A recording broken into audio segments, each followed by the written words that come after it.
Bonjour à toutes et à tous, et bienvenue dans Noir de Culture, votre espace d'exploration des histoires, des figures et des récits qui ont façonné et continuent de façonner notre monde. Et aujourd'hui, nous allons voyager dans le temps pour découvrir une histoire qui défie les clichés et nous rappelle la complexité, parfois l'ironie, de la fortune et de la persévérance. Une histoire peu connue, celle d'une jeune fille dont la vie bascula du jour au lendemain, faisant d'elle une légende en son temps, Sarah Rector. Nous sommes au début du XXe siècle, dans l'Oklahoma, un État encore jeune des États-Unis. Une époque où la ségrégation raciale battait son plein, où les droits des Afro-Américains étaient constamment bafoués et où l'opportunité semblait une chimère pour beaucoup. C'est dans ce contexte que naît Sarah Rector, en 1902, dans une famille d'anciens esclaves affranchis, descendants de la nation Creek. Une vie simple, empreinte des difficultés de l'époque. Mais le destin, parfois, a des caprices insoupçonnés. En 1907, dans le cadre du Dow Act, qui visait à diviser les terres tribales amérindiennes et à les attribuer individuellement, les membres des 5 tribus civilisées Cherokee, Chickasaw, Choctaw, Creek et Séminoles, y compris leurs descendants d'esclaves affranchis, les Freedmen, reçoivent des parcelles de terre. Sarah Rector, alors âgée de 5 ans, hérite de 160 acres, environ 65 hectares, d'une terre jugée stérile, rocailleuse, située dans le comté de Creek. Une terre si peu prometteuse que son père devait payer une taxe foncière, une somme non négligeable pour la famille. C'est en cherchant à couvrir cette dépense que la famille Rector prit une décision qui allait changer leur vie à jamais.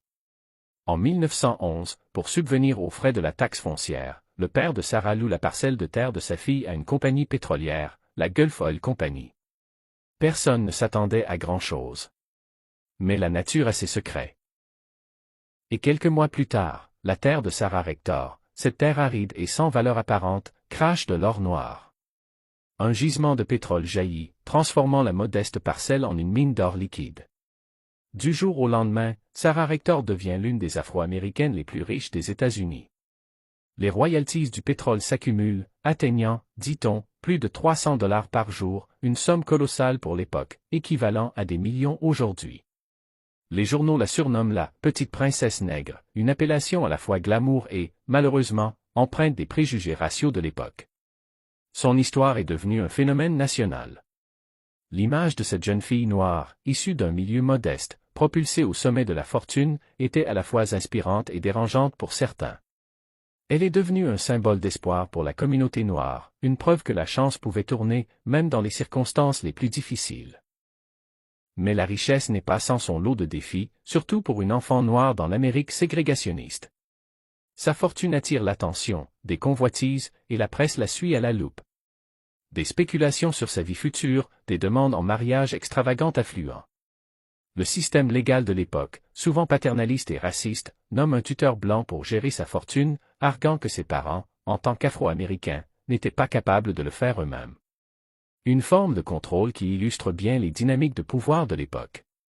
Malgré ces défis, Sarah a grandi et a su, semble-t-il, naviguer dans ce monde complexe. Bien qu'elle n'ait pas écrit de livre au sens littéraire, sa vie elle-même est un recueil d'expériences, un témoignage de l'histoire afro-américaine et de l'impact de la fortune inattendue. Son livre est l'histoire de sa résilience, de sa capacité à s'adapter à une vie radicalement différente de celle à laquelle elle était destinée. Pour tenter de capter un peu de son esprit, même si ses propres mots écrits sont rares, on peut imaginer des pensées qui l'ont habité. Elle a dû faire face à l'énormité de sa situation. Voici une première expression, une sorte de pensée qu'elle aurait pu formuler face à sa nouvelle réalité. Extrait lu. Toute ma vie, j'ai connu la terre sous mes pieds comme une simple parcelle à cultiver, une source de nourriture et de labeur. Jamais je n'aurais imaginé qu'elle cachait un trésor si grand. Le pétrole n'était qu'un mot pour moi, et voilà qu'il transforme tout. C'est comme si la terre elle-même avait décidé de me murmurer un secret, de me confier une tâche bien plus grande que je ne pouvais l'imaginer. Cette pensée, si elle avait pu l'exprimer, résumerait l'incroyable basculement de son existence. C'est l'histoire d'une révélation, non pas spirituelle, mais matérielle, qui transforme une vie modeste en un conte de fées moderne. Sarah Rector a utilisé sa richesse non seulement pour vivre confortablement, mais aussi, semble-t-il, pour aider sa famille et sa communauté. Elle a acheté des biens immobiliers, notamment à Kansas City, Missouri, où elle a déménagé et où elle a continué à vivre une vie relativement discrète, loin des feux des projecteurs qu'elle avait connus enfant. Elle est devenue une figure respectée de la communauté noire de Kansas City.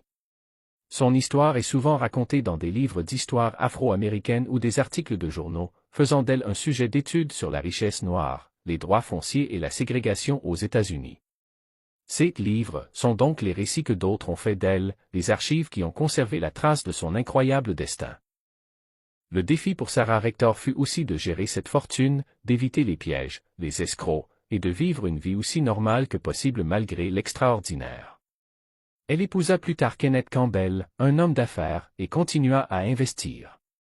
Elle est décédée en 1967, laissant derrière elle un héritage considérable, non seulement financier, mais aussi symbolique.